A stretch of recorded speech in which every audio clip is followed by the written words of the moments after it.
Please welcome to Redemption Island, Mr. Robert Siciliano.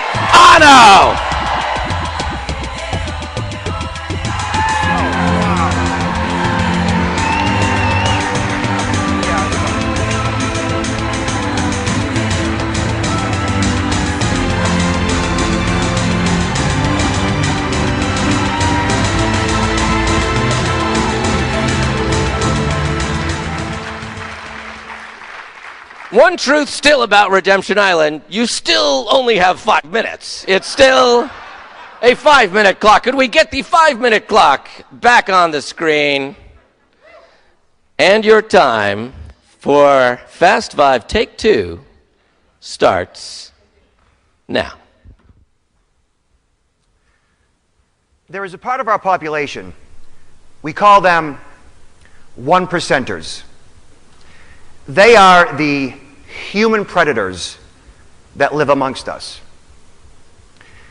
There always has been, there is, and there will always be this criminal element out there looking for their next victim. Your job is not to become their prey.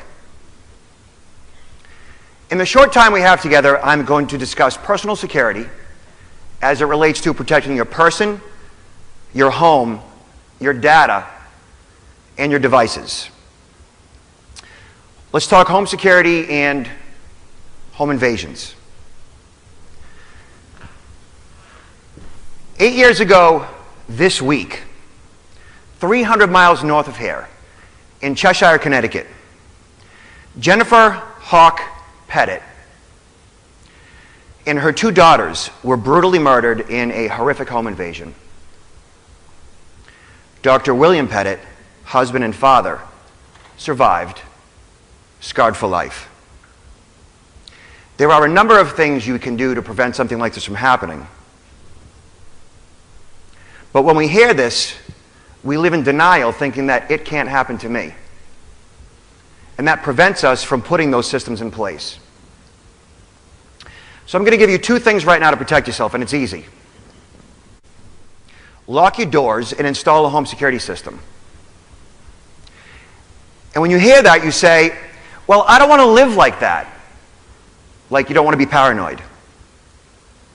I am pretty sure that when you get in your vehicle, you put your seatbelt on, and you do that because you are being proactive and you're being smart and safe.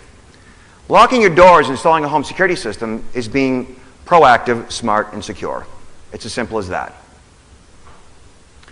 And then there's identity theft. Last year and every year, almost 12 million people become victims of this crime. And the reason is because our data is out there for the taking. With a quick search and the right tools, I search Mark Sanborn, Laura Stack, and it's not too difficult to determine they live in the close proximity of each other. With another couple of minutes in the right search, you could find photos of vehicles in the driveway with license registration numbers. With that information, you get name, address, phone, email, cell phone, birth date, and from there, potentially you can get social security numbers, even credit card numbers in some cases, and tax forms. With that information, a criminal hacker can then go and create new lines of credit, take over existing lines, and even tax identity theft.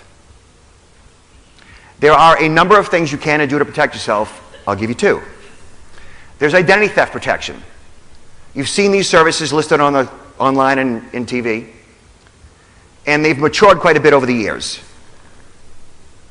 They're designed to proactively protect you, to watch your back, and assist you in the event that something goes wrong.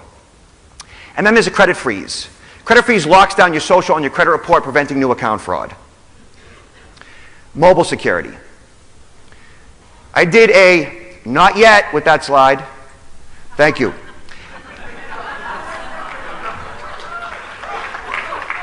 I did a study with one of my clients, McAfee Antivirus, not too long ago, called Love, Romance, and Technology.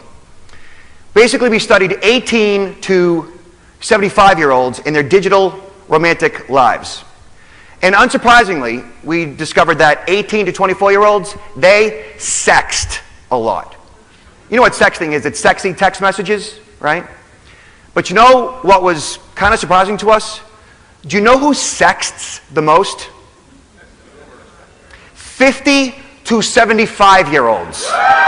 Yes. Picture that. Picture that.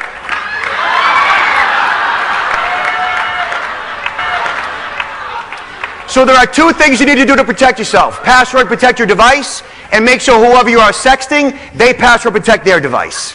Simple as that. There always has been, there is, and there will always be this criminal element out there. Your job is to put those systems in place, all right? And when it's all said and done, don't worry about anything I've said. Really. But do something about it. Thank you, CPAE, CSP, Victoria LaBombe, I love you. Thank you.